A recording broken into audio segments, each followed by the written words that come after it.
Welcome বন্ধুরা, দেখো world heritage মন্দির, যেটার কোনো সংরক্ষণ নেই। আমাদের হুগলি চত্বরেই রয়েছে এই মন্দিরটি, সম্পূর্ণ টেরাকোটার মন্দির। তোমরা ওয়েলকাম বন্ধুরা, দেখো ওয়ার্ল্ড হেরিটেজ মন্দির। আমরা আবার চলে কোনো যাচ্ছি সংরক্ষণ নেই। আমাদের হুগলি চত্বরেই শহর থেকে অনেকটা দূরে, শহর থেকে আমাদের তো গ্রামই।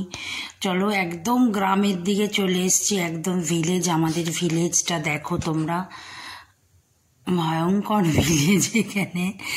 এখানে কোনো বাড়িঘর কিচ্ছু নেই, শুধু খাল বিল। আর ঘুরতে ঘুরতে আমরা ছোট্ট একটা হোগলা পাতার রেস্টুরেন্টে ঢুকেছি। এখানে আমরা একটু চাউমিন খেলাম, খুব খিদে পেয়েছিল। দুপুর 2টো বেজে গেছিলো, 2:30 বেজে গেছিলো। তো এখানে একটু খাওয়া দাওয়া করে আমরা এখন আবার বেরিয়ে পড়বো। উদ্দেশ্য কিছু নেই, কোথায় যাব। তো বন্ধুরা, তোমরা সবাই এই ব্লগটা পুরোটা দেখো। এই যে হোগলা পাতার ঘরে এখানে আমরা খাওয়া দাওয়া করছিলাম, খুব সুন্দর, ছোট্টর মধ্যে বেশ সাজানো গোছানো। এই মাসি, কাজের মাসি। তারপরে আমরা চলে এলাম রাম মন্দিরে। এখানে হুগলিরই একটা রাম মন্দির, এটা ত্রিবেণীতে। তো এই রাম মন্দিরের ভেতরে ঢুকতে দিচ্ছে না, কেন কি দুপুর তখন 3টে বাজে। তো ভেতরে যাওয়ার কোনো প্রভিশন ছিল না। তো আমরা বাইরে থেকেই শুটিং করলাম, এখানে শ্যুট করলাম, ছবি তুললাম, ভিডিও তুললাম। তো এটা হচ্ছে রাম মন্দির, বহু পুরনো, বিড়লাদের তৈরি এটা রাম মন্দিরটা। ভেতরটা প্রচুর গাছগাছালি, সুন্দর দেখতে পাচ্ছ, খুব সুন্দর পরিবেশটা। গাছে গাছে ভর্তি, সুন্দর বাগান করছে মালিরা। তো এখানে আমরা বেশ কিছুক্ষণ ছিলাম, আধা ঘন্টা মতো ছিলাম, দেখছিলাম ভেতরের দৃশ্য, খুব সুন্দর। খানিকটা বসতে পারলে ভালো হতো। তো আমরা বাইরেই দাঁড়িয়েছিলাম, বাইরেই দাঁড়িয়েছিলাম। এই যে বাইরে দাঁড়িয়ে আছি, একদম মানে খুব একটা গরমের মধ্যে ভালোও লাগছিল না।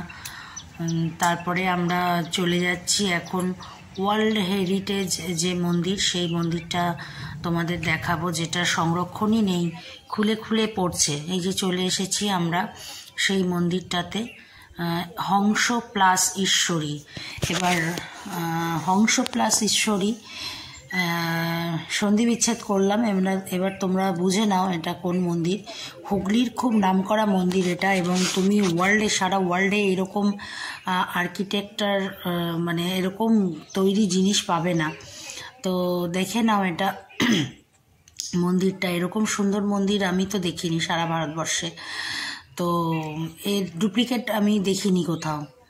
তো এই হচ্ছে আমাদের মাতা রানীর মন্দির। এখানে মা নিম কাঠের তৈরি, শুনেছি মা নিম কাঠের তৈরি। এবং এই মন্দিরের কোনো সংরক্ষণ নেই, এই নাকি খুলে খুলে পড়ছে। সব কলকাতা থেকে ট্যুরিস্ট, প্রচুর বাইরে থেকে ট্যুরিস্টরা সব আসে দেখতে এখানে, কিন্তু এর কোনো সংরক্ষণ এখানে হয় না। কোনো সংরক্ষণ কেউ কিছু করে না। সরকার থেকে কতটুকু কী করছে জানি না, তবে অবস্থা খুব খারাপ। এই যে আমাদের মাতা রানীজি, জয় মাতা দি। মা এখানে নিম কাঠের তৈরি, এবং হংস বাহনের উপর, হাঁসের উপর, সাদা হাঁসের উপর মা এখানে অবস্থান করছেন, বিচরণ করছেন। এই যে পুরো ভেতরের কারুকার্য, অপূর্ব সুন্দর ভেতরের কারুকার্য, না দেখলে বোঝা যায় না। বহু পুরনো, দেখলে বোঝা যায়। সামনে মাকে এরকম ফুলের থালি দেওয়া হয়েছে। আর এই হচ্ছে সেই টেরাকোটার মন্দির, যেটা খুলে খুলে পড়ে যাচ্ছে সংরক্ষণের অভাবে।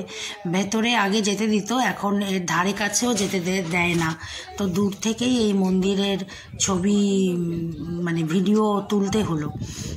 তো একদমই ধারে কাছে যাওয়ার কোনো ব্যবস্থা নেই, পুরো ব্যারিকেড করে রেখে দিয়েছে এই সামনে থেকে 1 কিলোমিটার আগে থাকতে, 1/2 কিলোমিটার আগে থাকতে। তো এই যে তোলা মন্দিরটা দেখো, ওয়ার্ল্ড হেরিটেজ মন্দির। আমার মনে হয় এত সুন্দর মন্দির খুব কমই আছে আমাদের ওয়েস্ট বেঙ্গলে। ধন্যবাদ বন্ধুরা, তোমরা সবাই আমার সাথে।